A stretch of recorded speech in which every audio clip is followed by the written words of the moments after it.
Bem, na semana passada nós fomos até a questão 370. O Livro dos Espíritos é dividido em capítulos, em subtítulos, mas para ficar mais fácil você tem as perguntas numeradas. Então, na parte que fala sobre o retorno à vida corporal, que é o segundo livro, a segunda parte, é o 7º capítulo da segunda parte do Livro dos Espíritos, o retorno à vida corporal, quando o espírito está no plano da vida invisível e aguarda um momento de regressar ao mundo físico. Este retorno, ele é composto de diversos itens. Primeiro, prelúdios do retorno. Depois, a união da alma e do corpo. Depois, o aborto. Em terceiro, faculdades morais e intelectuais do homem. Em quarto, a influência do organismo. Na semana passada nós terminamos este item 4, a influência do organismo. Hoje nós começaremos na pergunta 371, o idiotismo e a loucura. Está assustado, Ricardo? Falei idiotismo. Falei, hoje vão estudar o idiotismo. Será que eu vou entender melhor? Não sei o que está falando. A gente tem nessas duas palavras, principalmente na primeira, não é?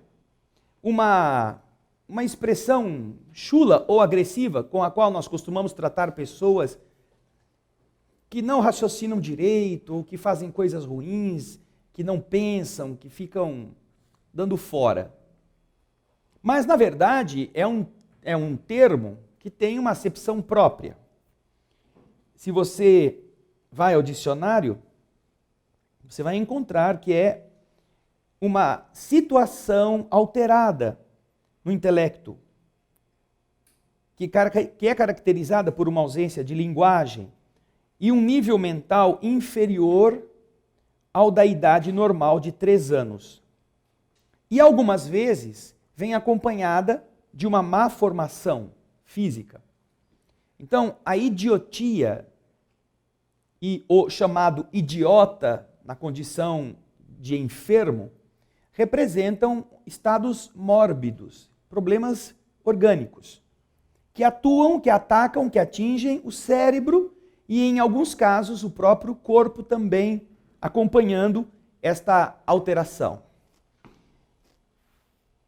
A pergunta 371 inicia o tema com a seguinte indagação: existe fundamento na opinião segundo a qual os cretinos e os idiotas têm uma alma de natureza inferior? Porque a palavra cretino também é utilizada na linguagem vulgar como um termo ofensivo. E as pessoas ficam se xingando de cretino, disso, cretino, daquilo, mas você pergunta, o que é cretino? Eu me lembro que meu avô, uma vez, irritado comigo,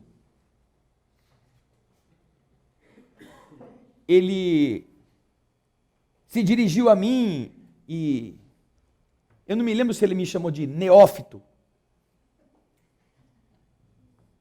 Falei, antes de eu achar ruim, ele tinha um dicionário grandão.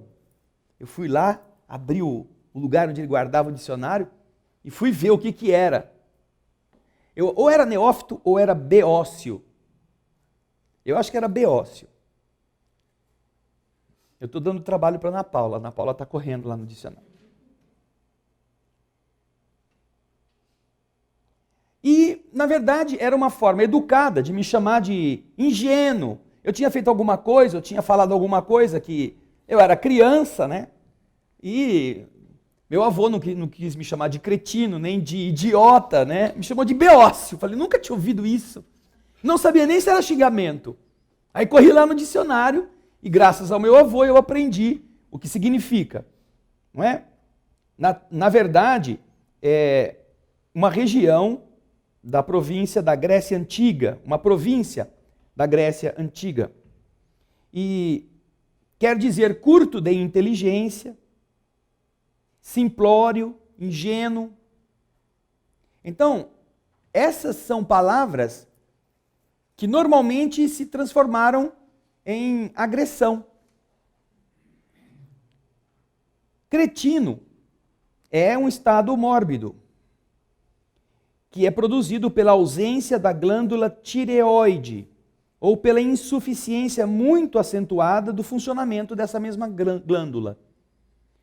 Então, a pessoa que não tem a tireoide, ou que tem uma dificuldade de funcionamento nessa glândula, apresenta determinadas características e o nome que se dá a isso é de cretinismo, que transformou-se em xingamento também. Mas nem o idiota, nem o cretino são referências a defeitos de caráter. São problemas físicos. Que, obviamente, tomando por empréstimo, as pessoas passaram a alcunhar pessoas normais com o epíteto assim encontrável somente no dicionário. Alcunha e epíteto. Palavras para Ana Paula digitar. Cognome geralmente atribuído ou depreciativo que se põe em alguém e que acaba ele ficando conhecido. Chama o cretino lá, não é? Todo mundo já sabe quem é.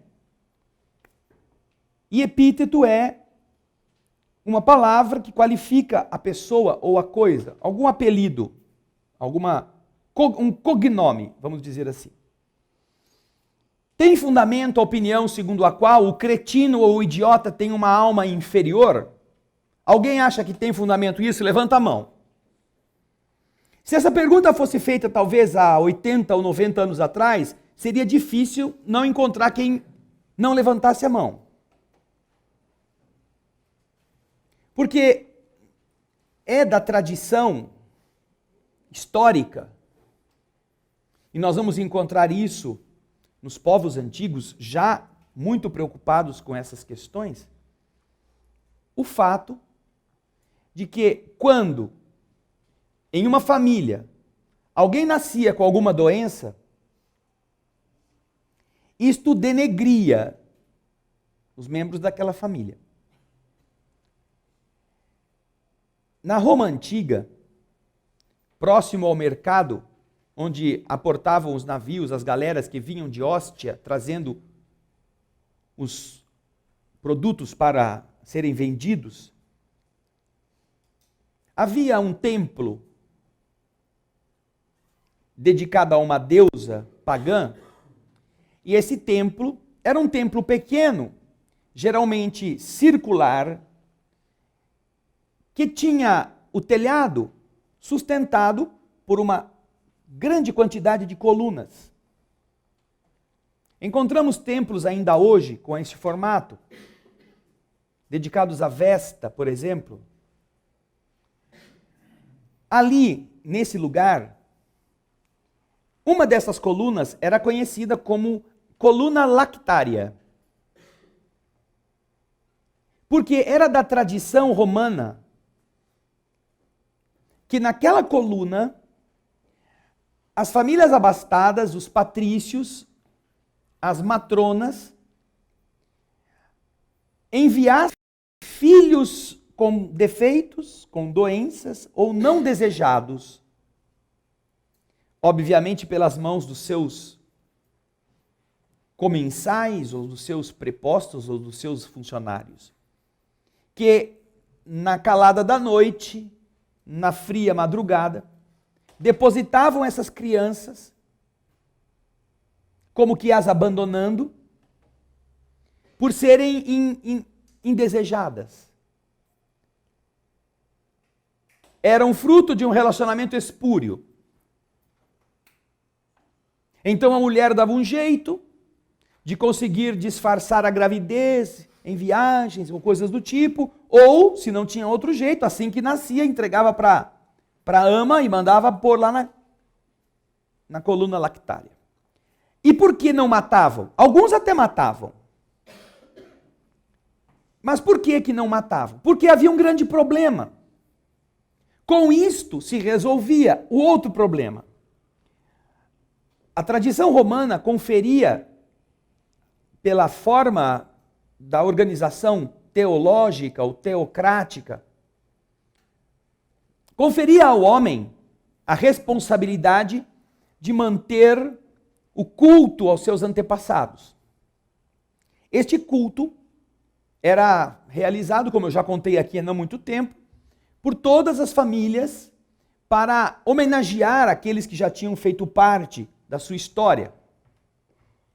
Então eles tinham um lugar onde eles colocavam as imagens, colocavam estátuas, colocavam nomes, acendiam fogo com madeiras resinosas, perfumadas, incensos, levavam comida, ofertavam comida para eles, com a ideia de que estes seres antepassados, agraciados pela nossa homenagem, continuassem a proteger aquela família.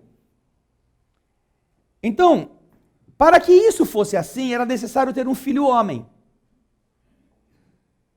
E é deste costume que a tradição latina, os povos que foram colonizados por povos de origem latina, sempre privilegiaram a ancestralidade masculina ao invés da feminina. O filho homem, aquela história, não, é que aí meu nome não vai ter continuidade, o nome. Na verdade, o que acontecia é, a mulher, quando era solteira, ela dependia do pai.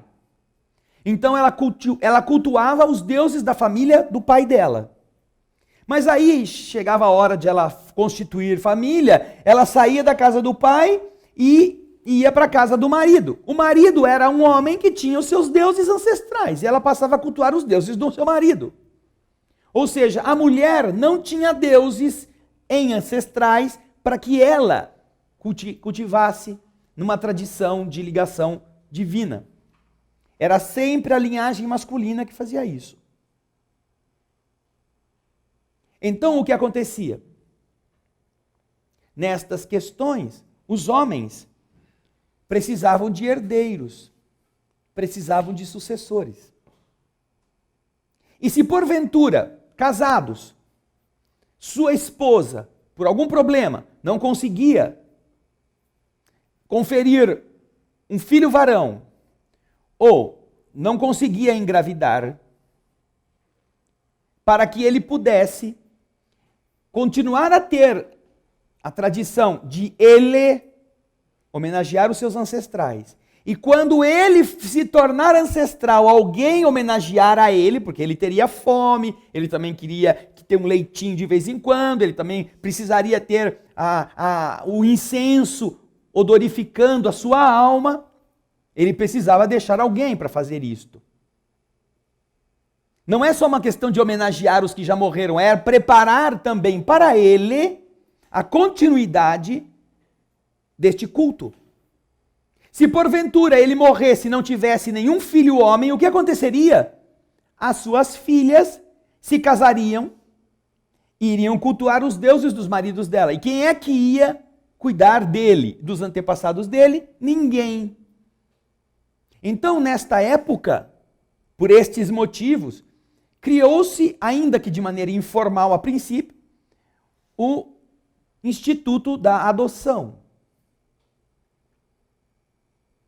Embrionariamente falando como aqueles que precisavam ter um filho homem e amanheciam lá na coluna lactária esperando ver quem é que tinha disponível ali. Tem algum homem? Ah, mas ele não tem um dedo, não tem importância, cata ele. É preferível não ter o dedo, mas quando eu morrer ele está aqui e está me homenageando os antepassados. Então este é um processo que fez na história avançar o processo da adoção. Depois ele ganhou outros contornos, depois ele se oficializou. Tanto que os imperadores que não tinham filhos homens adotavam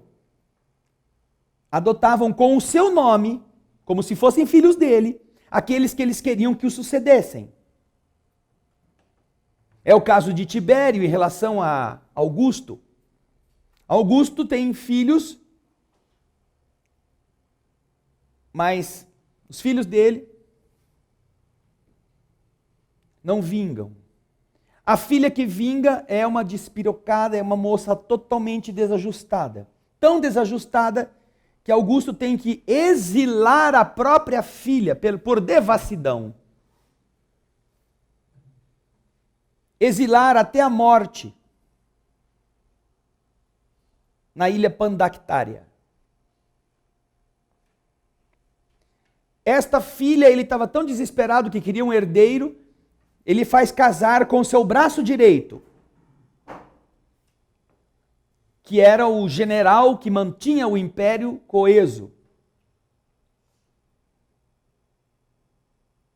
Agripa.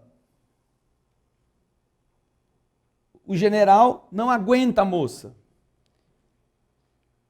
Dá ao pai, Augusto, alguns netos, mas eles morrem, estranhamente.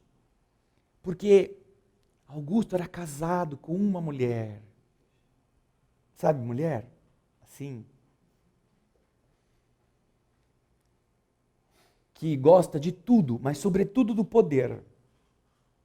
Esta mulher, quando vem a conquistar o imperador, tem 2 filhos. 2 filhos. Que ela deseja que sejam sucessores de Augusto. Não os netos de Augusto, filhos da filha que ele tem, casada com Agripa, Marco Agripa. Ela quer que um dos seus 2 filhos seja sucessor. Augusto tem nos 2 filhos homens de confiança. Tanto que os nomeia representantes do imperador nas diversas províncias.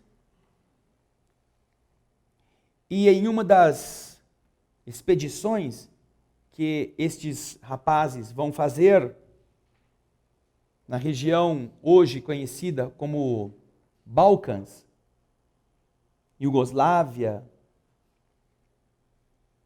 aquela região ainda conflitante até hoje, que no tempo do Império Romano se chamava Panônia.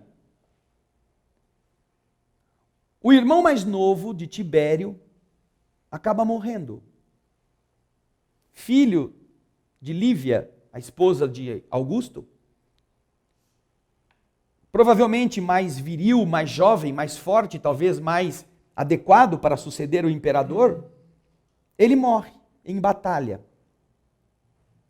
Ou vítima de alguma doença contraída no campo de luta. Então resta Tibério. E dizem as más línguas, não sabem porquê, uma estranha coincidência, uma estranha epidemia de mortes de crianças começou a acontecer na família do imperador. Os netos morreram, todos os sucessores acabaram morrendo, e quando ele vai entregar os pontos, que a idade já está chegando, só resta Tibério. Ele adota então Tibério como seu filho, que é filho da mulher com um outro homem, que ela teve relacionamento antes de se casar com ele, não é filho dele. Então vocês observam que é uma prática depois que se instaura naturalmente. Mas por que estamos falando isso? Porque era vergonhoso para uma família romana tradicional ter alguém deficiente.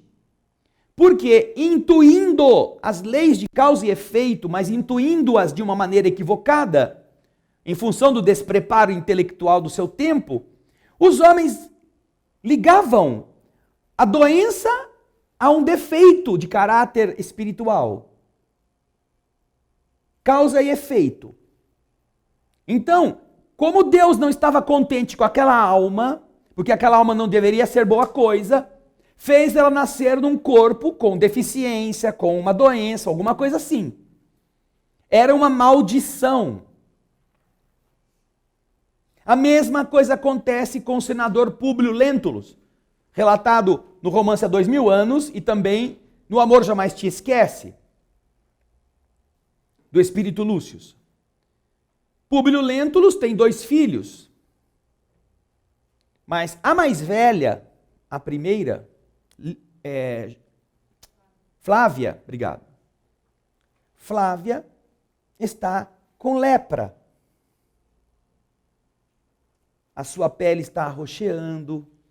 Todos os sinais indicam que ela está leprosa. E é uma vergonha para qualquer família importante, e Públio Lentulus pertencia à gen Cornélia, uma das gens fundadoras de Roma, responsável pela estrutura da civilização romana. Seria uma vergonha para a gen Cornélia ter uma leprosa.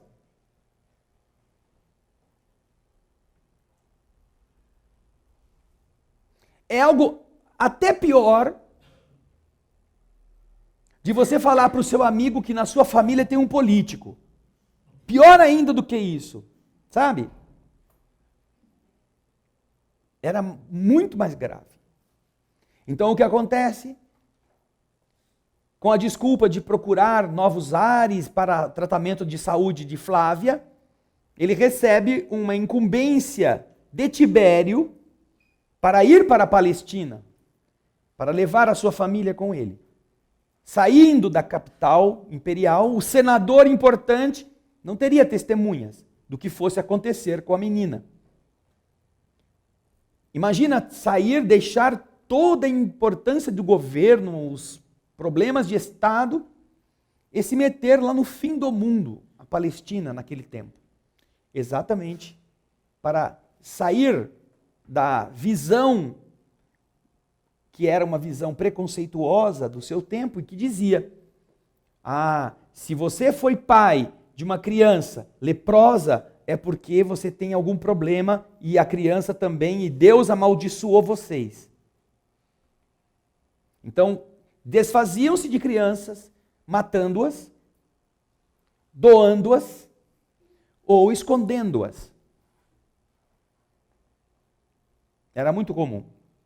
Por isso a pergunta que Kardec faz está muito apropriada ao conceito que, no tempo em que a pergunta foi feita, ainda vigia, ainda existia na sociedade.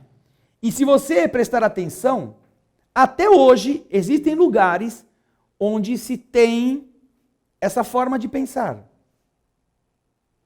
Pessoas mais antigas, cidades menores, cidades onde não exista um ar, vamos dizer assim, de modernidade através do estudo. As pessoas ficam fechadas nos velhos conceitos que elas aprendem umas às outras. E em alguns lugares desses, até do nosso país, porque não há diferença nenhuma entre nós e os outros países, nós encontramos pessoas ainda imaginando que um filho doente, é um castigo de Deus. Não é só um problema de saúde. É uma vergonha para nós. Eu conheci uma pessoa que estudou comigo, que quando o primeiro fruto da união nasceu, ele aguentou, já que ele era de família italiana, de pais italianos, mas não ficou contente, porque quem nasceu foi uma menina. Aí ele quis, porque que precisava ter um filho homem. Aí a mulher aceitou, engravidou novamente, e aí quando nasceu o filho homem, aí ele entrou em depressão. Porque o menino era vesgo, era estrábico. E ele entrou em depressão, porque isso era um defeito. E ao invés dele ser filho ser o pai de um menino saudável que vai dar continuidade, ele ia ser pai do vesguinho. Ele entrou em depressão por causa disso. Tão arraigado estava em seu espírito esses conceitos. Estavam esses conceitos ainda muito candentes nele. Agora, quer dizer uma coisa a outra coisa? Ou não? Ninguém entendeu a pergunta. Mas o fato de ter uma doença, seja cretinismo, seja idiotice, seja loucura, quer dizer que o espírito que está naquele corpo é idiota, é cretino, é louco, ou seja, é inferior a alguém que tenha um corpo sadio? Não. Isto hoje, e quem conhece um pouco dessa realidade espiritual, sabe que não se cogita de o corpo espelhar aquilo que é o espírito em termos de valor. Já que nós aprendemos que alguns fatores podem intervir para produzir um corpo com problemas, que não tenham nada a ver com a capacidade intelectual ou com a capacidade daquele espírito. Vamos então, depois da pergunta, ver o que os espíritos superiores nos respondem. A pergunta é, a 371, você que chegou agora, pode pegar o Livro dos Espíritos, na pergunta 371. Tem fundamento a opinião segundo a qual os cretinos e os idiotas têm uma alma de natureza inferior? Resposta, não. Eles têm uma alma humana. Por quê? Por que a resposta dessa natureza? Porque quando Kardec fala de uma alma inferior, uma vez que nós aprendemos que todos os seres humanos têm uma alma humana, para ter uma alma inferior, ele estaria querendo dizer que a alma daquele ser não era humana. Seria uma alma ainda pré-humana. Ou aquelas que estavam ainda aptas a habitar em corpos de animais, por exemplo. Por isso que os espíritos respondem isto, logo de cara. Não, estes espíritos que nascendo têm um corpo com problemas dessa natureza, eles têm uma alma humana. A alma é igual a de todos os seres humanos. Muitas vezes mais inteligente do que pensais. E que sofre a influência dos meios de que dispõe para se comunicar. Do mesmo modo que o mudo sofre a privação de não poder falar. Há um problema na ferramenta, no instrumento. E este problema dificulta ou impede a manutenção deste contato, esta facilidade de expressão. Não é que a alma seja defeituosa, seja incompleta ou esteja em um grau evolutivo abaixo do ser humano. E aí, como foi posta de repente para nascer na barriga de uma mulher, aí nasceu ainda sem uns pedaços do cérebro lá, porque não deu para improvisar. Não, é um ser humano. E às vezes, como os espíritos aqui reconhecem, mais inteligente do que nós supomos. O que acontece é que ele está enfrentando um obstáculo, uma barreira física, para poder exprimir-se. Por algum motivo, aquele corpo está com aquele problema. Não é porque ele é um espírito inferior ao nível humano. Não. Existe uma causa, claro que existe. Não é que Deus fez, mamãe mandou bater nesse daqui e esse daí vai ser o tonto. Esse vai ser o idiota. Não. Tem uma causa para isso acontecer. Mas esta causa não é porque a alma dele esteja em nível abaixo da alma das outras pessoas. Não. Tá bem? Alguma dúvida? Quem tem alguma pergunta? Vamos então para a seguinte. Questão 372. Qual o objetivo? É a questão 372.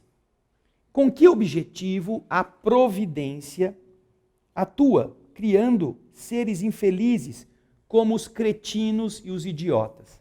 Por que Deus faz isso? Por que Deus deixa isso acontecer? Hein, Robernei?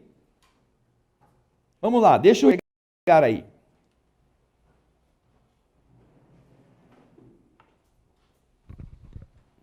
Geralmente é como uma forma de punição, né? Pode ser. Uma forma de punição, né? Ou pode ser uma escolha do espírito também, passar por isso, né? Ou porque ele escolheu pedindo um corpo com essa deficiência, ou porque ele precisa passar por isso em decorrência do quê? Olha, de vidas passadas, atos que ele tenha praticado, né? Ok. Então, ele tem que passar por isso, ou como diz, compulsoriamente, ou por escolha dele mesmo, né? Creio que seja assim, né? Sim.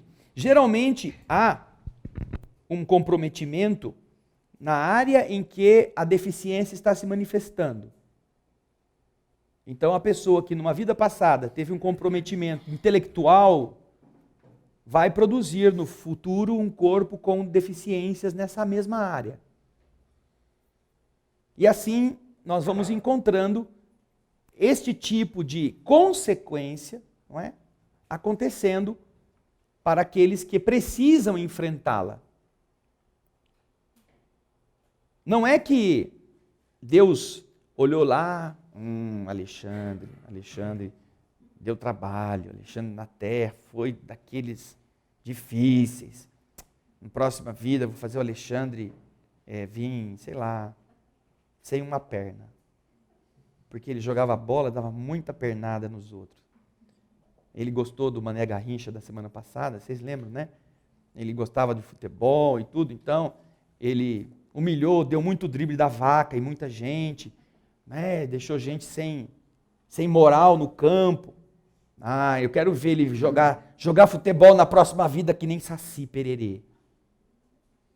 Não que isso aconteça desse jeito, que Deus então está bolando um jeito de fazer aquele indivíduo pagar por uma atitude dessa sem muita importância. Mas nós vemos que há motivos, que existem circunstâncias que dirigem todo o nosso evoluir. Não podemos imaginar que seja o casuísmo ou a ventania que vai trazer para a porta uma doença para este e um prêmio da loteria para o outro.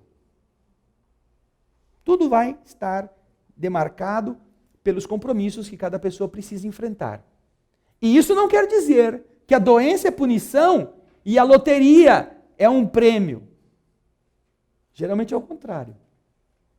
A doença às vezes é o prêmio e a loteria é a tentação que vai submeter aquela pessoa a todo tipo de possibilidades de escorregar nos seus testemunhos.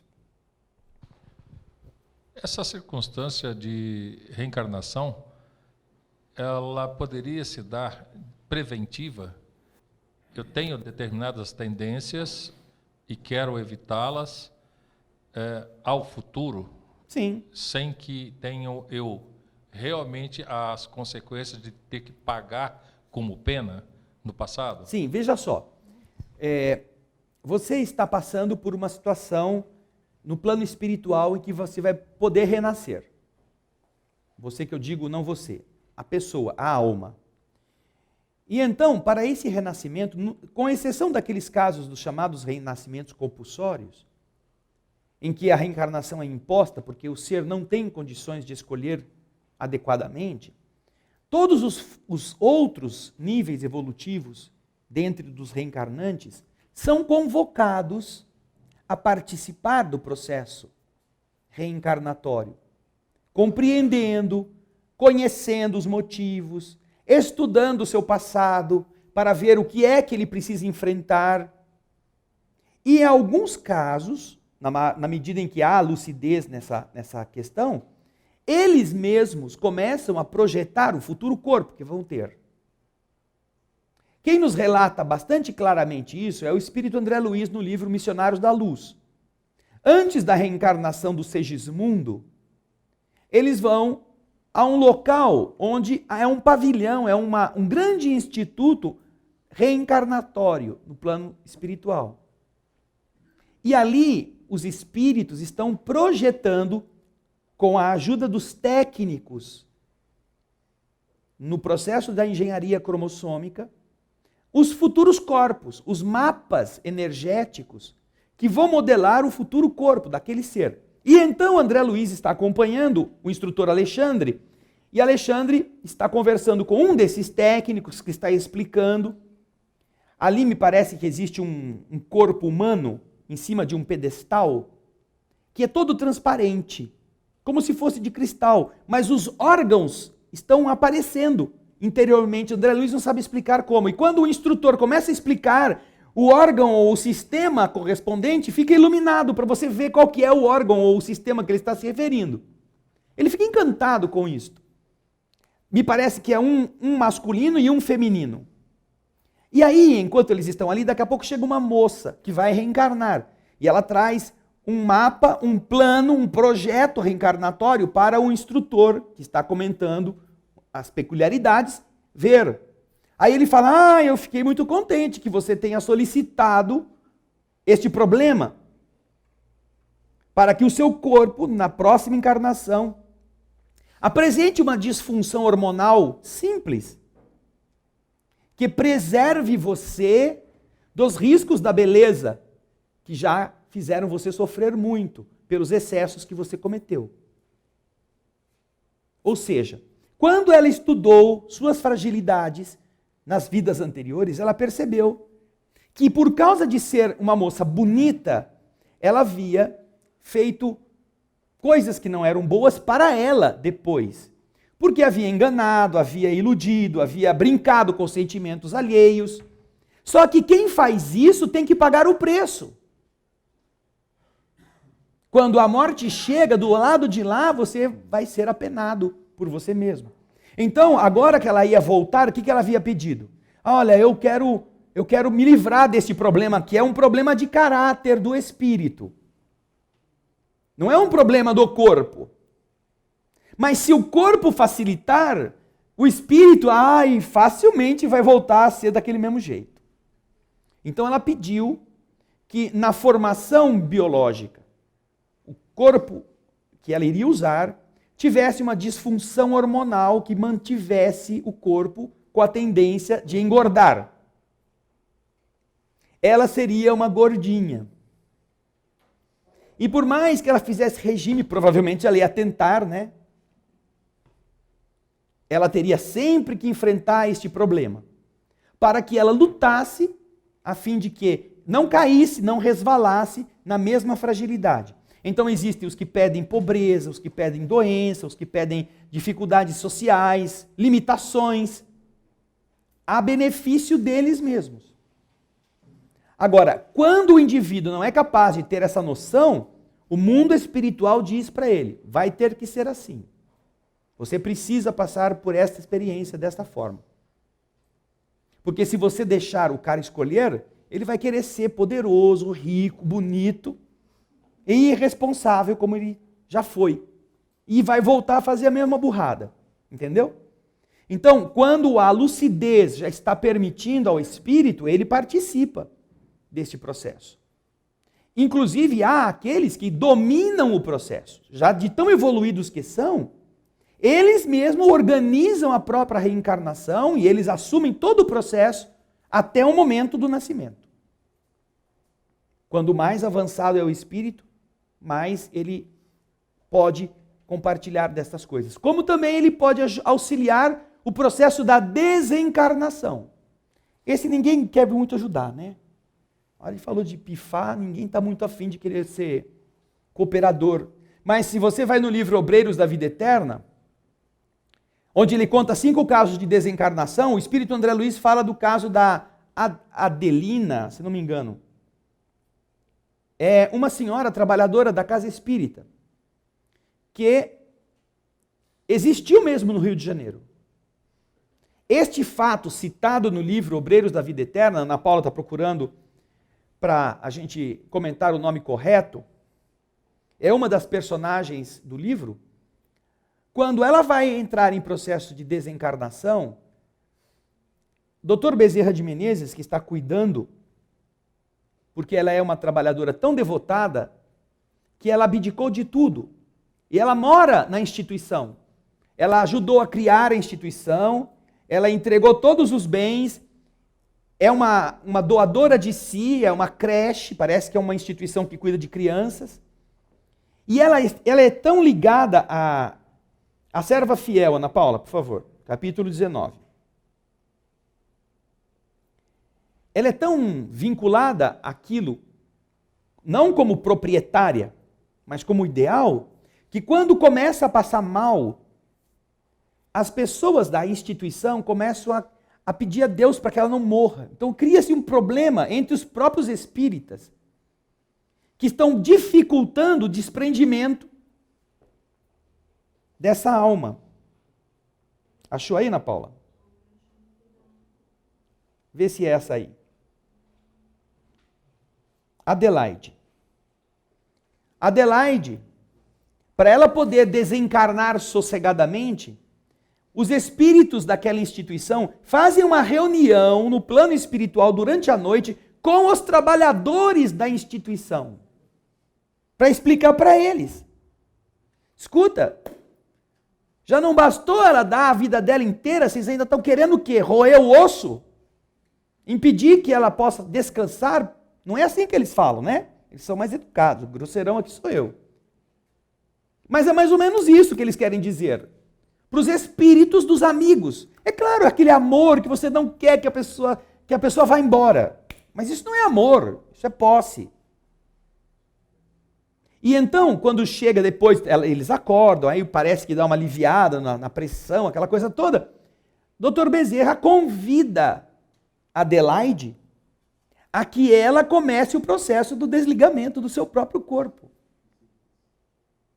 E ela vai fazendo o desligamento, ele diz para ela, pode deixar que a parte final eu faço.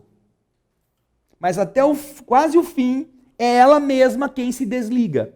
Mentalize que você está saindo do corpo, desde os pés, que as células estão se desligando. A mente começa o trabalho. A ordem mental de Adelina, que era uma médium bastante categorizada e com largas décadas de experiência no transe mediúnico, a mente agora controla o processo. E então, trecho por trecho, o perispírito dela vai se projetando para fora do corpo, obedecendo a ordem da mente. Então vejam que interessante.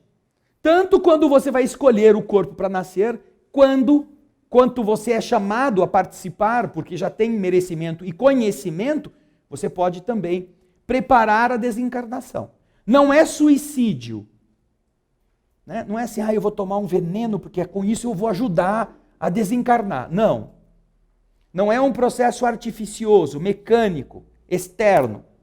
É quando chegou a hora e o mundo espiritual passa a ajudar aquele ser a aprender, porque é um aprendizado. É um aprendizado de você controlar esse processo, agora com você. Imagina você que nós aprendemos um apego à matéria, um apego ao corpo, do berço. Nós vemos pai e mãe falando da morte como se fosse uma ceifadora, um vampiro que vem chupar as vidas, aquela coisa toda horrorosa, que as pessoas ficam desesperadas com a morte. Imagina você chegar na hora. Tem gente que não vai nem em velório para não atrair, ainda bate na madeira. Nossa, eu não vou em velório não, porque de tanto ir em velório, daqui a pouco a morte acaba encontrando minha casa, eu não quero saber dela.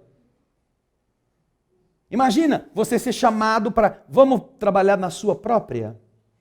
É a sua vez agora. Que tal? O povo tem medo de fazer exame de sangue. Porque de tanto procurar a gente acaba achando. É melhor não saber. Não é? Essas são coisas da nossa infantilidade. Do ponto de vista de sabermos que nós vamos embora mais tarde ou mais cedo. Às vezes as pessoas nos procuram e falam, mas o vovozinho está passando mal, meu Deus do céu, aí agora a gente veio aqui para fazer o tratamento espiritual, mas o que ele tem? Não, eu não sei, os médicos não encontram nada, mas olha, quantos anos ele tem? Está com 118 anos, ele tem que morrer de alguma coisa, gente. O corpo tem que pifar uma hora, seja de gripe, de dengue, né, de diarreia. Não, mas se a gente dá um remédio para cessar a diarreia, cessar o sangue, ótimo, pode dar, mas você vai tampar esse lado, vai começar a vazar outro lugar. Porque a hora quando chega, alguma coisa vai fazer com que a pessoa vá embora. Não quer dizer que você não tenha que lutar para impedir isto. Não quer dizer, você é uma pessoa que está lá no auge das forças, você tem um projeto ainda para construir, você tem família, você tem toda a vitalidade, você tem aí uma idade que ainda não é aquela adequada para a normalidade esperar a morte. Então faça exame, faça cirurgia, faça o regime, tome o remédio. Se tiver que ir, vai mesmo assim. Mas se não tiver que ir, está cheio de casos de pessoas que estavam na porta do cemitério e que estão vivas até agora. Certo? Agora, quando chega o momento, quando tudo está mostrando que a pessoa está nos estertores, o corpo não aguenta mais, é uma caridade fazer com que essa pessoa se sinta forte como espírito. Tenha coragem para enfrentar os momentos difíceis que ela vai passar. Saiba que não vai estar sozinha. Tem você ao lado, como alguém que está dando solidariedade, está presente. Porque vai ter que ir de alguma forma. Então, é muito importante que nós nos lembremos. E este alerta vocês vão encontrar nos 2 ou 3 capítulos finais do livro Os Mensageiros, chamado de A Desencarnação de Fernando. Os Mensageiros contam histórias variadas, mas no final tem lá um médico que vai ajudar um ser que está num processo já avançado de desencarnação a deixar o corpo. Só que tem um problema, a família não quer que ele morra. Está todo mundo rezando, fazendo corrente de vibração, sabe corrente de oração? Faz corrente de oração no YouTube, faz corrente de oração no Facebook, faz corrente do Twitter, faz corrente no Instagram, faz corrente... Ai, vamos fazer corrente de oração, e todo mundo reza, e vai fazer na sexta-feira na macumba, vai fazer no domingo no culto evangélico, ai, todo mundo rezando, a gente vai lá, leva os evangélicos para fazer a reza, dentro do quarto vai os espíritas, depois que os evangélicos foram, vão fazer o passe, meu Deus, daquela coisa, aquele furor para a pessoa não desencarnar, mas ela tem que ir embora. Mas o que está acontecendo? Todo mundo doando energia, doando energia, doando energia, doando energia, nada do homem apagar. E o que acontece? Então ele sofre. Aquilo que poderia acontecer naturalmente pelo esvair das forças orgânicas e o espírito libertar-se sem traumas, aquilo que está faltando em tônus vital para o espírito manter o corpo funcionando, os visitantes estão doando. Então os parentes, os que não querem que ele morra, ficam lá. Ai, vamos rezar. E vai energia, e vai fluido vital. E o homem está lá. Ai, meu Deus, eu quero morrer. Mas está doendo, mas eu não... Ai, meu Deus, me tira daqui. E não consegue. Então, o que os espíritos, naquele caso, fazem? E isso é um bom indício, preste atenção. Eles, de repente, atuam para favorecer a melhoria do doente. O cara tem uma melhora, volta a respirar. Ai, agora eu estou respirando melhor. Nossa, a dor passou, o remédio que o homem me deu foi tão bom que eu já posso até sentar na cama. Estou com fome. Oi, está com fome, meu Deus, é o sinal de que vai continuar vivendo mais 80 anos. Aí, que o cara já deu um sinal de vida, a pressão normalizou, o coração voltou a bater em paz. Aí, ai gente, olha, ainda não fui em casa, faz uma semana, eu vou lá ver como é que tá o cachorro, o gato, passarinho, tartaruga, eu já volto. Aí o outro fala, eu tenho que pagar umas contas, espera um pouquinho, daqui a pouco eu vou voltar, eu vou tomar um banho em casa até as 8 da noite, estou de volta. Aí, todo mundo que estava ali vigilante, dando energia para segurar o pobre do defunto, agora foi cuidar da sua vida, porque o cara melhorou, agora está salvo. Engano seu. É a tal da melhora para aliviar o infeliz daquele povo que está chumbando ele na terra, Aí todo mundo foi embora, um foi tomar um cafezinho no bar ali, geralmente hospital tem lanchonete, foi tomar uma água, tomar um ar, fumar um pouquinho. Ah, cadê? Tem mais alguém? Não tem ninguém. Acaba com o cara, tira aí as energias, tira tudo. Aí em 5 minutos antes do cara do cafezinho voltar, ele já está o defunto. Já foi. Como uma forma de aliviar toda essa tensão. E isso André Luiz descreve neste capítulo do livro Os Mensageiros. O capítulo que a Ana Paula está pondo aqui é o 50º, capítulo 50, a desencarnação de Fernando. Leiam, que é muito instrutivo. E se você estiver em alguma situação familiar ou algum amigo que estiver de repente muito mal e de repente muito bem, vai visitar logo. Mas chega lá e não fica querendo segurar o coitado. Fala, vai com Deus, meu filho, olha, você está melhor, é melhor para já chegar do outro lado melhor. Confia, você não está sozinho. Está vendo um monte de gente, já provavelmente vai começar a ver gente do mundo espiritual. Está todo mundo aí aplaudindo você, vai em paz. Mesmo que você não esteja vendo, Porque é o momento, é isso que um espírito que está passando por uma situação dessa vai poder ter de consolo, de conforto. Saber que ele não vai morrer. Agora, se fica aqui, não morre, não vai não deixa a gente sozinho, o que vai ser de nós? É uma tragédia em cima da tragédia, não é? Lucas, fala. No caso, por exemplo, não se sabe que aquela pessoa que está enferma, está muito ruim, eu não sei se aquela pessoa vai desencarnar. E como deve ser a minha oração, a minha prece por ela? Para que ela sofra menos? Ou que ela passe por isso? Não ficou claro para mim. Para que ela morra? Que ela desencarne? Bom, ela morre? Não. Primeira pergunta. Não. Tá. Eu não expressei a palavra correta.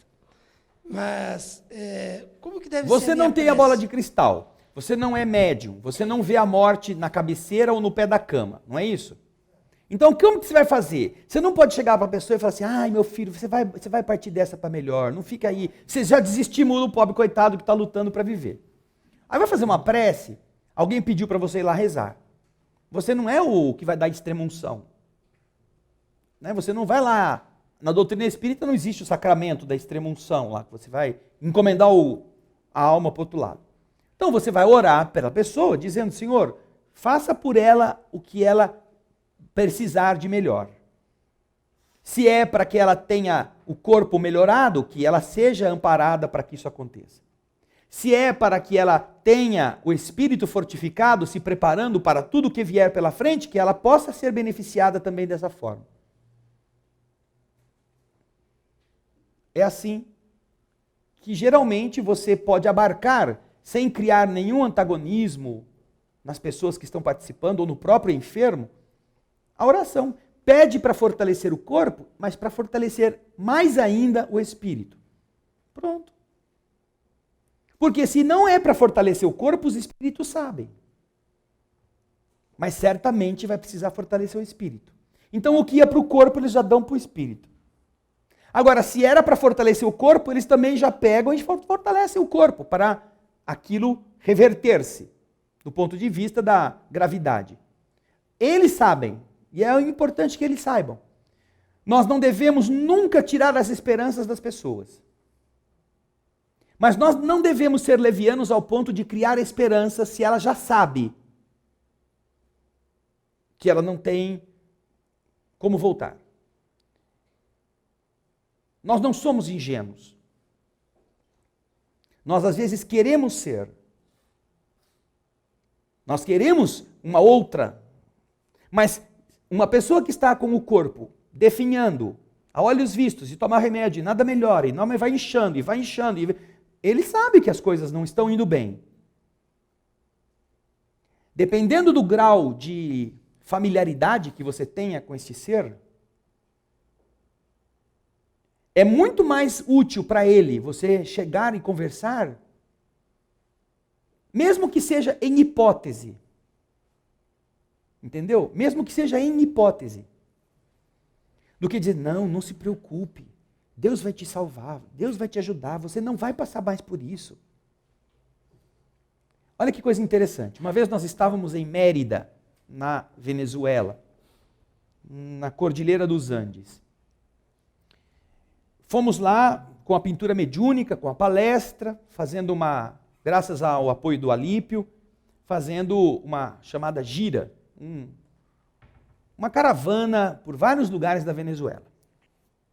Inclusive, nós temos um programa Alimento para a Alma, entrevista com a Solange, explicando como foi o trabalho na Venezuela. É muito bonito. E nós estávamos na casa de uma família que a dona da casa, a moça, que era casada com o dono, o proprietário, eles eram espíritas. Mas toda a família dela e a família dele eram católicos daqueles de segurar o santo na procissão. E eles moravam na casa vizinha aonde nós estávamos hospedados. Tanto que eles tinham muito receio que a gente falasse de espiritismo para eles. Nós éramos uma caravana com 9 pessoas espíritas, levando a pintura mediúnica, levando a palestra espírita, levando o livro espírita. Que assunto que a gente ia falar? Me diz. Aí os caras chegam assim, eles querem conhecer vocês, mas não pode falar de espiritismo, porque eles são tudo católico. Eu falei, melhor não conhecer então. Aí eu tive uma ideia. Falei, não vou falar não, eu vou levar. Levei um computador, e nesse computador eu tinha, como ainda tenho, a obra Obreiros da Vida Eterna, em imagem. O Projeto Imagem tem este livro em imagem. E conta 5 casos de desencarnação. Olha que coisa curiosa. A velhinha, extremamente católica, estava com câncer. Por isso que eu levei o laptop lá e não vou falar de espiritismo, eu vou mostrar uma história em quadrinhos. Mas quando nós chegamos, então foi aquela conversa, a comida é boa, o clima é gostoso, meio geladinho. A Cordilheira dos Andes está aqui perto, que bacana. É claro que chega uma hora que todas essas redundâncias acabam, né? Nós viemos aqui, teve a pintura mediúnica. Vocês são espíritas? A gente é espírita, não sei o quê. Mas espiritismo é bom também, que nem católico, né? Aquela coisa, para não assustar a pessoa. Aí um pergunta uma coisa, porque na verdade os católicos são muito católicos, mas eles são muito curiosos. Muito curiosos. Porque na religião deles nada se explica. O cristianismo lindo que eles possuem é dirigido a uma mente que não raciocina. Porque quem raciocina e pede explicação está atuado pelo capeta.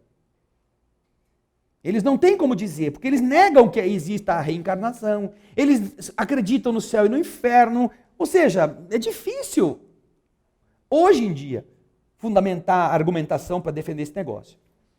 Então, falei, olha, eu vou mostrar um negócio para eles lá, vocês não querem ver? É um monte de imagem. É?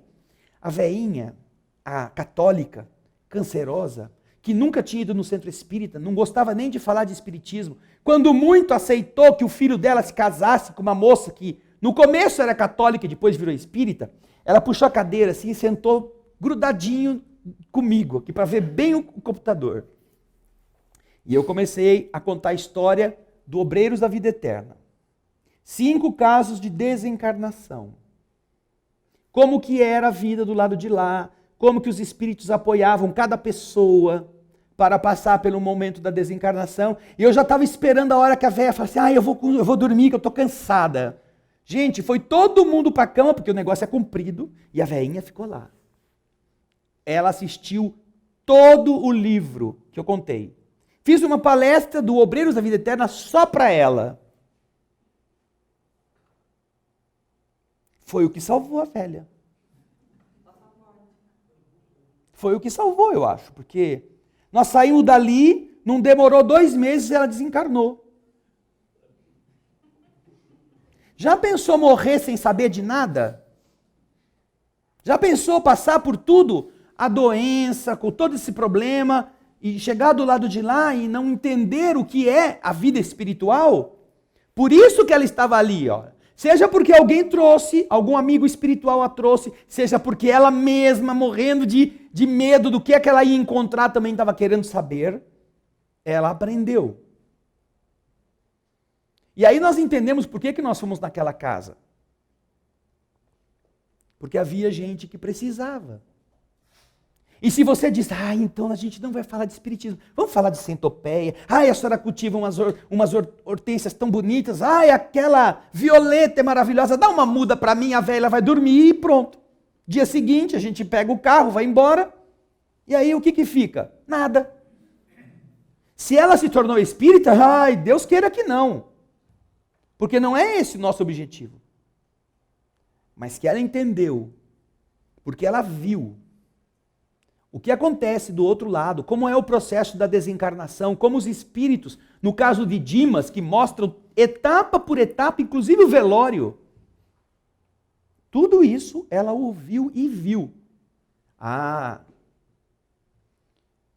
Que ela foi para o lado de lá, sem estas ingenuidades, sem ser uma beócia ou um neófito, isso ela foi. E só quando a gente passa por isso é que a gente sabe quanto valeu. Enquanto você fica ouvindo essa historinha, você, bacana, né? Mas eu não sei se fosse eu. Agora chega a sua vez, em que você está lá quase pifando, alguém fala assim, não, acredita, você vai voltar, você vai ficar bom, você vai sair daqui. E chega alguém e fala assim, meu irmão, o seu corpo não tem mais jeito, mas você não é o corpo, você não vai morrer. Lembre-se que todos aqueles que você amou e que um dia você acompanhou no cemitério estão agora aqui te esperando. Eles continuam vivos do seu lado. Eles não são uma fotografia no seu álbum que amarelou. Eles estão agora vendo a sua situação de alguém que está deixando a matéria. Eles sabem como isso angustia o espírito e você vai poder vê-los inclusive. O que você gostaria de ouvir? Nesse momento tão peculiar, porque a morte é um momento muito importante para quem está estagiando num corpo. O que você aprende nestas horas, às vezes não aprendeu a vida inteira. Por isso é que os espíritos, eles dizem como é nocivo a eutanásia, ou é nociva a prática da eutanásia para o espírito. Porque aborta, antecipa, tira do espírito aqueles momentos em que ele está se introspectando, ele está olhando-se. E às vezes se arrepende, às vezes faz uma anamnese, uma volta ao passado, ele vai perceber os erros que ele cometeu, vai pedir desculpas a Deus naquela hora, nunca pediu em vida. Então você observa quantas coisas se aprende nesse momento. E isto, o mundo espiritual, quando você estiver precisando chegar nele, e não é o vizinho que está na UTI, mas é o seu corpo, o que será que você vai gostar mais de ouvir?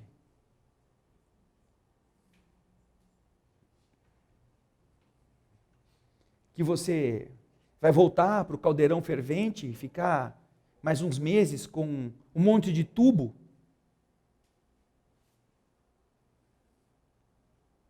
Ou que você vai poder se livrar da enfermidade e vai continuar vivendo com aqueles amigos, seus colegas de juventude, seus parentes, os entes que você tem saudade, os filhos que já foram antes de você, seus pais. Eu sei o que eu gostaria de ouvir. E não falo isso por interesse de impressionar quem quer que seja, não. Eu acho que não há nada pior do que a mentira, do que o engano.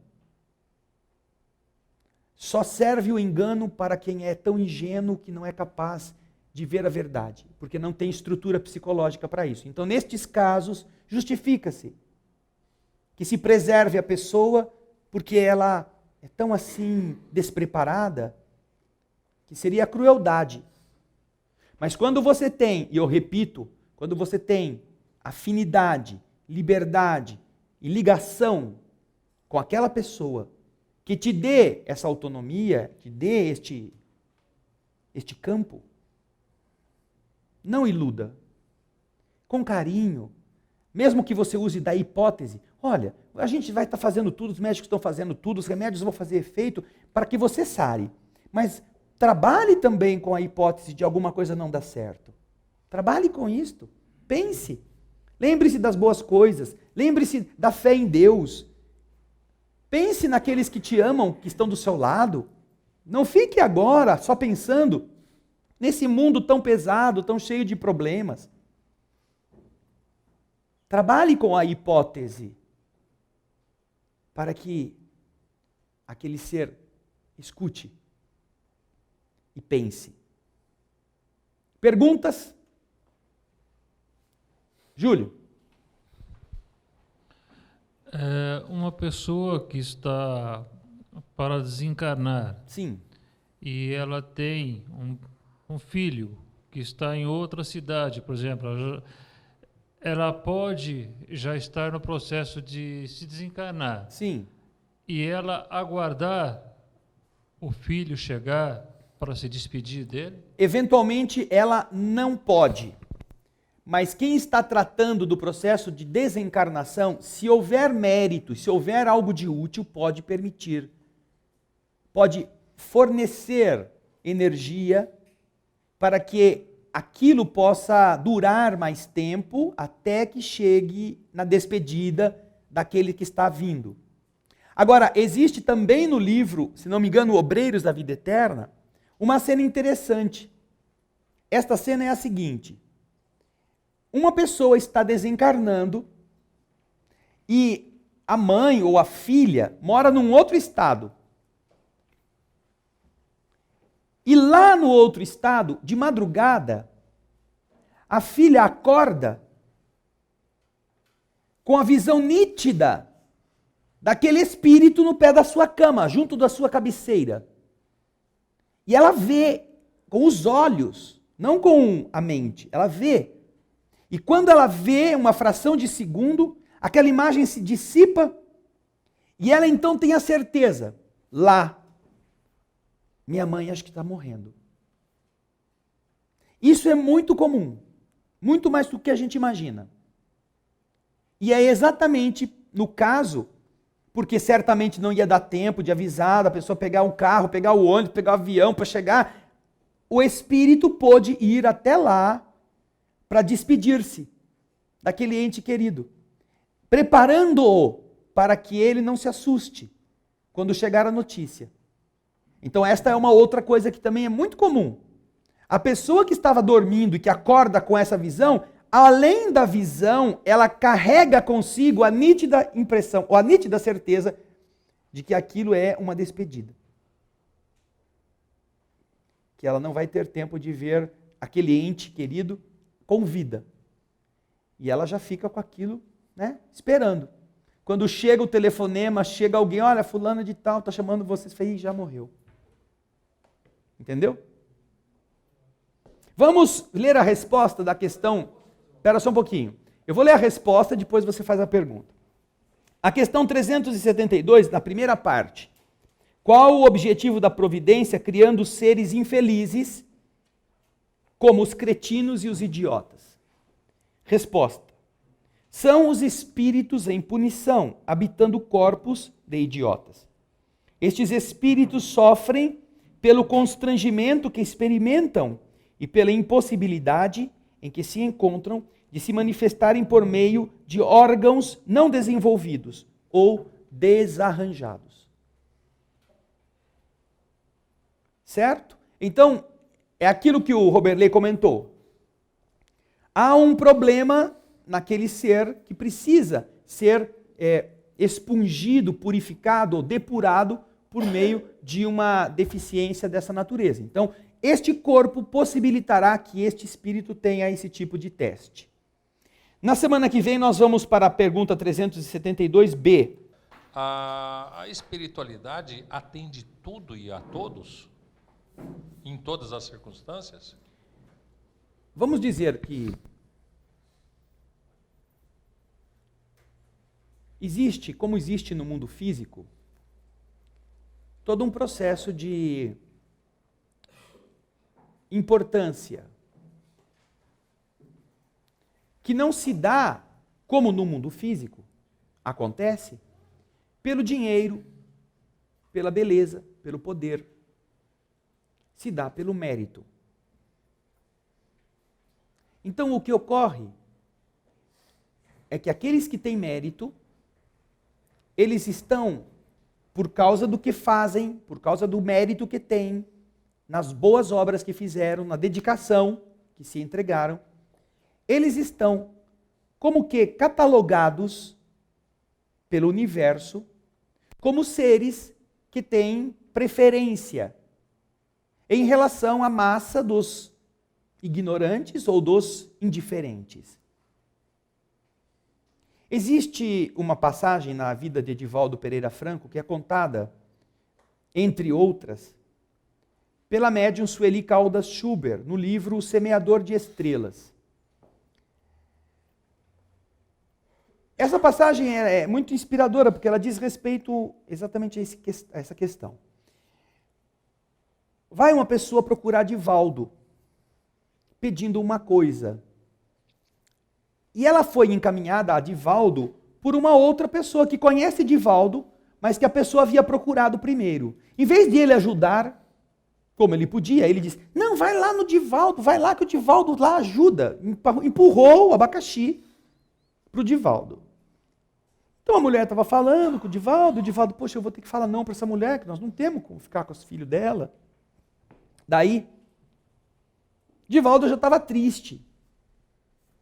Porque o amigo, entre aspas, né, poderia ter falado para ela, olha, vem cá, eu ajudo você, eu vou ver o que eu posso fazer, em vez de ter mandado para o Divaldo, que já tinha um monte de criança, um monte de família para cuidar, para ele dizer não para ela. Ela tinha, acho que, 4 filhos. Tinha ficado viúva. Então o Divaldo falou assim, poxa, ela vai vir aqui, vai querer deixar os filhos aqui, a gente já não tem mais espaço para essas crianças ficarem. Ela está esperando que a gente fique, porque é uma situação delicada. E ele já estava ficando nervoso. Até com a conduta daquele outro, né, que deveria ele ter resolvido o problema. Aí, quando a mulher, depois que terminou de falar, né, o Divaldo, com todo jeito, assim, mas com a irritação contida, começou a dizer para a mulher, né? Ah, não, enquanto a mulher estava falando, o espírito, que era o mentor, a Joana, se aproxima do Divaldo e diz para ele, meu filho, eu não entendo por que você está com esse estado de espírito. Não sei por que você está assim. Não, porque, a senhora vê, a mulher veio aqui cheia de esperança e eu vou ter que falar não para ela. Eu não tenho como ajudar, a mulher está aí sozinha com 4 crianças, eu não tenho como ajudar. Aí Joana disse para ele, mas meu filho, não há problema, você pode falar não para ela. O problema é você não amá-la. Esse é o problema. Aí, Joana continua falando para ele. E você imagina o que deve ser a mente de médiuns como o Divaldo, que está ouvindo a mulher e está ouvindo o espírito, que sabe o que ele está pensando e está dando uma carcada nele e ele tem que ouvir a mulher. Aí ela fala assim, mas você está reclamando, meu filho, que você tem o seu nome escrito no livro do céu? E ele não entende o que é isso. Daí ela explica, sabe, Divaldo, e nos diversos lugares de um povoado, nos diversos países do mundo, onde existem cidades como esta, existem pessoas que por fazerem o bem, não por serem boas, por fazerem o bem, acabam tendo o seu nome escrito num livro. Aqui em cima. Deve até ser um pouco mais high-tech, mas ela falou desse jeito, naquele tempo, onde não tinha computador, esses negócios, para ele entender mais depressa. Então, alguém está precisando de uma ajuda. Ela tem um espírito protetor. A ajuda que ela está precisando é de uma natureza específica. Então, o espírito protetor fala, meu Deus, onde é que eu vou arrumar alguém para ajudar essa mulher? Para onde que eu encaminho ela? Aí ele vem aqui, pega o livro, pega na cidade, e vê lá o nome das pessoas que tem um nome escrito. Fulana de tal, rua tal, número tal, é uma pessoa generosa, bondosa, ampara os outros, dá esperança. Então, se ele está precisando disso, ele veio aqui em Salvador, abriu o livro do céu, na cidade de Salvador, e começou a procurar. Onde na cidade de Salvador existiria alguém que pudesse dar a essa pessoa pelo menos a esperança? E lá encontrou o nome escrito, Divaldo Pereira Franco, rua não sei o que, do bairro do Pau da Lima. E então esse espírito fez de tudo para trazer essa pessoa aqui. Encontrou um amigo seu, fez ela pedir ajuda para ele, ajudou o amigo a se lembrar de você, para que essa pessoa chegasse aqui. E você está reclamando que tem o seu nome escrito no livro do céu. Aí o Divaldo já não sabia meio o que responder para ela, né? Como todo bom baiano, disse para ela, tudo bem, dona Joana, mas não precisava exagerar muito nesse negócio, né? Porque no fim sou eu que vou ter que falar não. Aí então ela disse, mas ame a pessoa. Fale não, não tem problema. Aí depois que a mulher terminou de falar, ele começa a falar, minha senhora, olha, eu sinto falar para a senhora, mas nós não vamos poder ficar com seus filhos. A senhora sabe, são 4 crianças. E quando ele começou a falar, a mulher foi enchendo o olho de lágrima.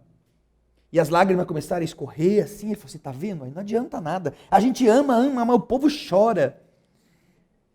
Não, sabe, eu não posso separar seus filhos da senhora. E afinal são 4. Se eu pego 2 e ficam os 2 com a senhora não vai ter como criar. Os 2 que estão aqui vão ficar com saudade, vão achar que a senhora gosta menos deles. Se eu fico com um só, os outros vão ficar com a senhora, vão passar necessidade e esse vai estar bom, vai ter comida todo dia. É uma confusão. E a mulher chorando. Mas olha, vamos fazer uma coisa. A senhora vai deixar o seu endereço, o seu nome completo.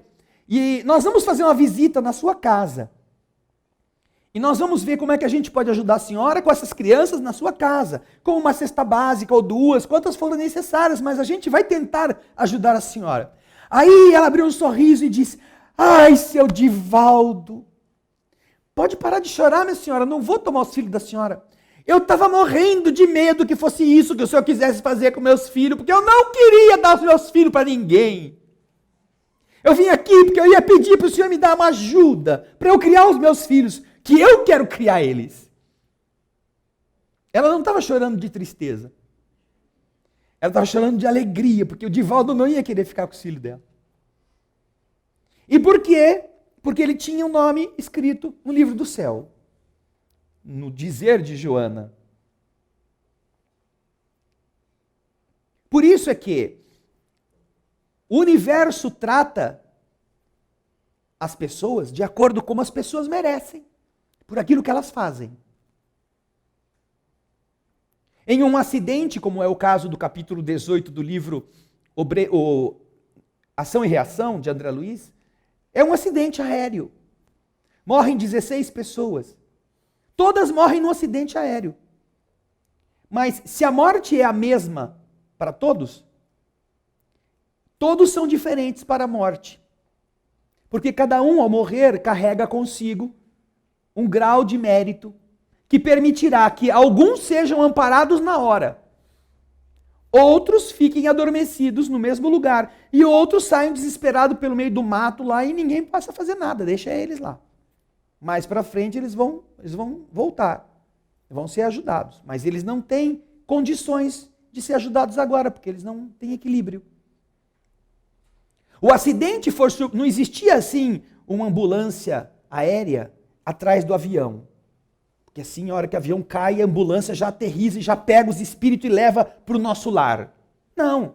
Acontece um acidente aéreo, lá no local em que eles estão, um noticiário espiritual pede ajuda das pessoas, das almas, dos espíritos que estão nas cercanias, que possam comparecer no local tal, na serra tal, onde o avião foi acidentado e onde há X número de...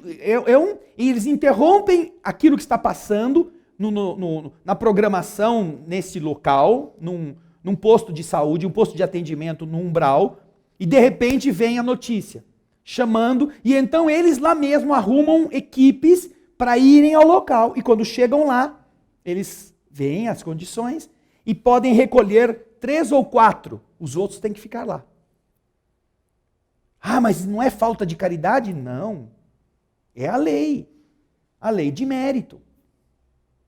Então, o que vai nos categorizar não é a fazer parte da turminha de Jesus. Não é ter tido uma religião, ter ido na igreja ABC, ter sido médium, ter recebido espírito. Não, nada disso é fundamental. O fundamental é como você se portou, como você se desprendeu do mundo e que méritos você tem por aquilo que fez. Existe no livro de Humberto de Campos, Contos e Apólogos, se não me engano, uma história cujo título é A Escolha do Senhor. Leia essa história. Aliás, todos os que puderem ler, A Escolha do Senhor fala sobre Ibrahim Al-Mandeb, um espírito que estava numa cerimônia nas proximidades dos aposentos do Senhor, Jesus ia conversar com um daqueles representantes mais luminosos das religiões da terra, e ele estava lá, sem saber por que estava. É muito bonita essa história. Está no livro Contos e Apólogos, 34. Obrigado, Ana Paula. A escolha do Senhor. Contos e Apólogos é o livro. E é bastante inspirador a esse respeito. Ele não sabe o que está fazendo lá, mas é com ele que Jesus quer falar. E a gente vai encontrar Humberto de Campos contando por quê. Ok? A Eduarda, na semana passada, deixou a seguinte indagação.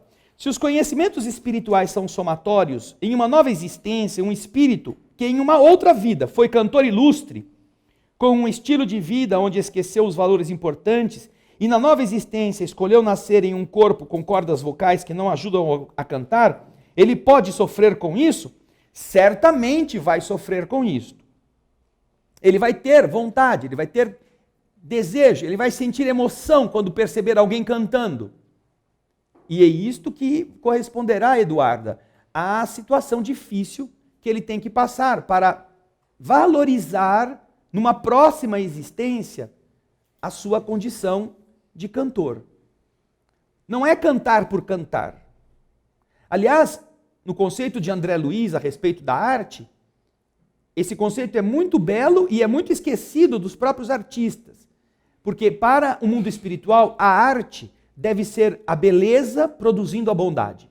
O belo produzindo o bom. Não é a beleza pela beleza, não é o belo, o belo pelo dinheiro, o belo pelo realce, pela importância. Não, é o belo produzindo o bom. Esse é o conceito da arte. A arte é uma ferramenta para edificar o espírito. E quando os artistas não cumprem essa tarefa, eles demonstram que eles não se prepararam ou não exercitaram com maestria, apesar de serem artistas, essa arte principal, que é de produzir o bem. E do lado de lá vão ter que enfrentar as consequências. E é muito provável que solicitem ou tenham que responder numa próxima vida por estas circunstâncias com uma tendência que não pode ser seguida. Mas ele continua gostando, ele continua tendo o impulso, ele continua sonhando em ser. Mas, naquela existência, isso se frustrou por responsabilidade dele próprio. Ok? Então, isso realmente é o que vai produzir no espírito a vontade de ele não ser mais da mesma forma, de ele ter responsabilidade. E isso não é só com arte. Isso é com estudo, isso é com escola, isso é com tudo aquilo que a gente desperdiça, com a inteligência, com o tempo, com os recursos materiais que você pôde ter livro e não estudou. Você teve escola e não valorizou a escola que teve. Você fugia da aula, você jogava bola. E então, numa próxima existência, você se candidata a nascer onde não tem escola. E aí você quer estudar. E não tem quem ensine. A escola é um rudimento de escola. É feito de parede de barro, os professores não são professores, eles são semi-alfabetizados para alfabetizar os analfabetos. Você tinha carro, podia ir para a escola de carro, agora tem que ir a pé, pegar aquelas carroças distantes, andar 3, 4 quilômetros para chegar na escola, ir e voltar, no sol. Por quê? Porque quando teve facilidades, desprezou-as. É preciso então ver a dificuldade. E nesta hora você vai querer, eu queria tanto saber ler e escrever, eu queria ter um professor que me ensinasse. Então, agora que está faltando e você está sentindo essa falta, prepare-se, porque na próxima vida talvez você possa voltar. Ou nesta vida mesmo, mais adiante, se você perseverar, você pode ser que saia daqui, que você tenha um emprego bom e você poderá, como adulto, ir estudar. Então, aproveite. E nestes casos, a gente vê como essas pessoas aproveitam.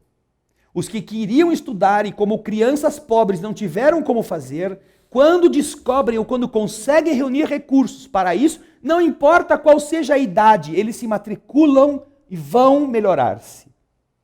Porque não lhes custa o esforço para vencer a ignorância. porque eles já tiveram essa vontade e não puderam. Então, Eduarda, é mais ou menos esse o mecanismo do nosso amadurecimento, ok? Obrigado pela sua pergunta. Agora, a Marli Paiva, de Contagem, ela nos envia a seguinte indagação. Tenho uma dúvida com relação ao desencarne de pessoas especiais. Tenho um irmão de 49 anos com idade mental de 4 anos. Ele, nesta existência, não se comprometeu com novos débitos. É exatamente o motivo pelo qual provavelmente ele veio com esse problema, não é? Não fazer besteira de novo. Ao desencarnar, como será a sua chegada ao plano espiritual? Ele sai do corpo e já está no plano espiritual. Não tem assim... Esse negócio, ai, como vai ser a nossa chegada? Vai ter banda, vai ter tapete vermelho, vem um anjo, um arcanjo com trombeta, acarrar a gente e levar embora. Não, nós vamos sair do corpo e espíritos amigos que nos circundem vão cuidar de nós, porque a gente não vai saber direito. Ainda mais no caso de uma pessoa que passou 49 anos com uma situação mental deste tipo, ele vai ter um pouco de dificuldade para ele se aclimatar. Então ele geralmente é levado a uma clínica, a um hospital, a um lugar onde ele vai ser fortalecido.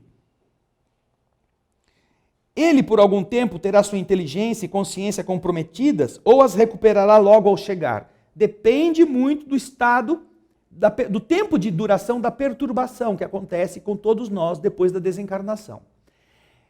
Eu conheço um caso específico que não é de problema mental. Um rapaz, na adolescência, brincando com um amigo, usando uma cartucheira, uma espingarda, por um acidente sofre uma bala que se aloja na coluna. E ela ficou numa posição tão delicada que não dava para tirar. Ele então perdeu os movimentos das pernas e dos braços. E ele passou a vegetar. Ele era um jovem ativo, rapaz, tinha seus 17, 18 anos. Daquele dia em diante, nunca mais andou. Então, ele tinha que fazer as necessidades na cadeira, tinha que apertar o ventre para poder expelir. Alguém tinha que ajudá-lo a limpar, ou limpar para ele, porque ele não tinha movimentos. Tinha que dar comida na boca, tudo isso. Da idade em que o acidente aconteceu, ele viveu até os 50 anos, quando desencarnou. O sobrinho dele, eu o conheci, convivi com ele muitos anos. E por isso que eu sei da história. Apesar de não ser espírita, o sobrinho conhecia, pelas nossas conversas, as questões espirituais. E eventualmente chegou a vir aqui em alguns tratamentos espirituais, mas nunca foi assim muito interessado nas coisas do espírito. No entanto, nós orávamos por ele, orávamos pela família, orávamos pelo tio, principalmente quando o tio desencarnou. E depois de algum tempo, começou a ser visto aqui pelas médiuns que tinham a vidência, uma pessoa com a aparência dele, que vinha numa cadeira de roda. Era trazido em uma cadeira de roda. E isso foi se sucedendo, semanas, meses. Aí um belo dia, nós estávamos numa noite de cirurgia espiritual, e estávamos com muita gente aqui no centro, um ambiente bastante assim, bonito, energizado. E então, uma das médiuns relatou que ela viu um espírito querido, um amigo, não sei se era pai ou era mãe, chegar até esse rapaz que estava na cadeira e dizer para ele: me dê as suas mãos, porque daqui para frente você não precisa mais da cadeira.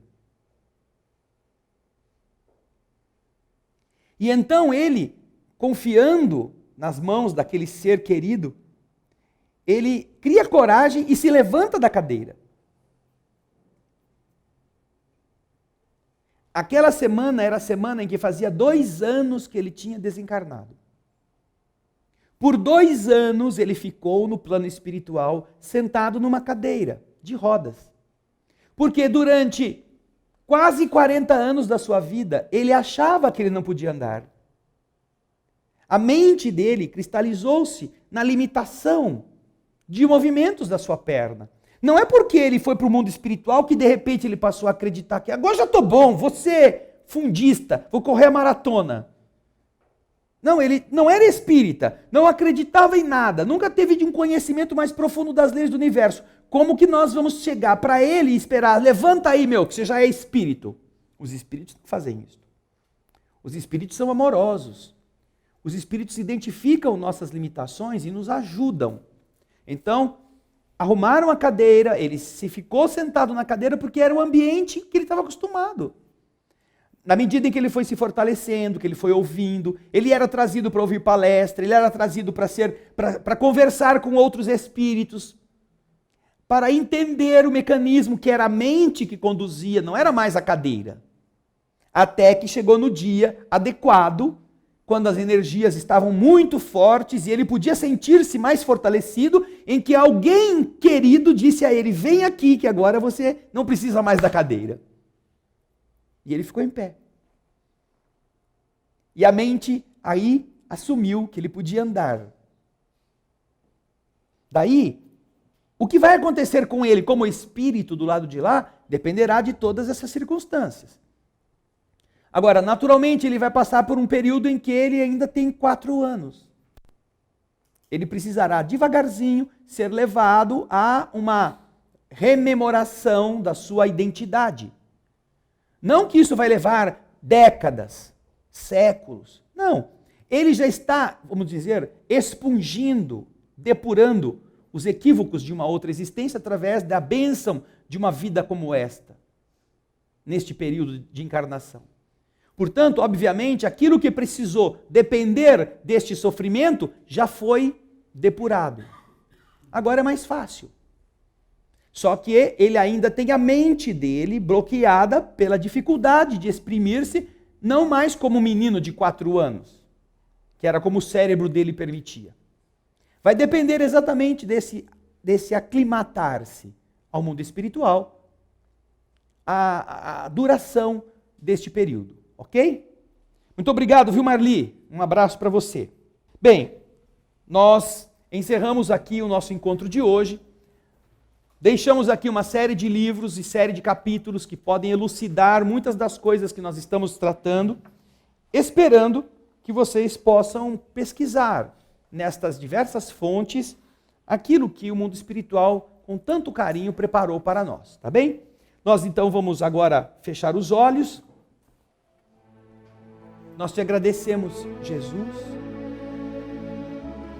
por todas as dádivas que o teu amor oferece para que nós nos melhoremos. Há tanto a aprender. Que tudo aquilo que a gente começa a saber torna apenas mais longínqua a ocasião da nossa chegada ao destino. Quanto mais subimos a montanha, mais longe fica o horizonte. Mas isto só serve como estímulo para que exercitemos as nossas pernas, a fim de que elas tenham mais forças, para que descubramos outras formas. E quem sabe, ao invés de andar ou de correr, nós construamos asas para voar. Tantas são as chances. E às vezes a gente desperdiça todas. Que nós aprendamos a não medir o que somos por aquilo que o espelho mostra. A não nos vangloriarmos por tudo aquilo que nossa conta acumula. A não menosprezarmos os outros, porque nós decodificamos as letras e eles não sabem o que significam. Que tudo aquilo que nós possuamos seja instrumento do bem dos demais. A serviço deles, possamos usar, transformando suas vidas, sem esperar que eles nos ajudem, sequer que nos agradeçam, para que o tempo se incumba de fazer brotar a semente e ele frutificar como Filho de Deus, que ele é igualmente. Obrigado pelos Espíritos amigos que nos inspiram no aprendizado, para que tudo aquilo que aqui pode ser comentado, pensado, refletido, seja igualmente assimilado. Que possamos voltar em paz aos nossos lares e que todos os que nos assistem nesse instante possam ter essa paz no lar onde se encontram. E assim, deixamos agradecidos a oração silenciosa de Pai Nosso, com a qual encerramos o estudo de hoje.